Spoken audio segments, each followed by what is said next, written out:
السلام عليكم، أسعد الله مساءكم. خبر عاجل: انتشال جثتي شابين حراقة عثر عليهما داخل مخبأ عجلات طائرة للجوية الجزائرية.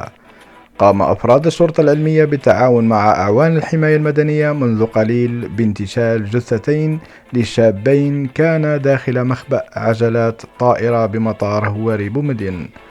وبحسب المعلومات المتداولة فإن الشابين حاول الهجرة غير شرعية على متن الطائرة تابعة لشركة الخطوط الجوية الجزائرية من طراز إيرباص 330. وقامت الطائرة برحلة أمس الجمعة من مطار هواري بومدين بالعاصمة باتجاه مطار برشلونة الإسباني، وعادت للجزائر في نفس اليوم في حدود 9 مساء.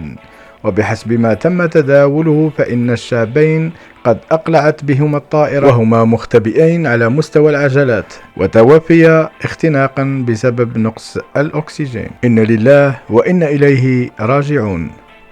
لا تنسوا الإعجاب بالفيديو وتفعيل الجرس كي يصلكم كل جديد، والسلام عليكم ورحمة الله وبركاته.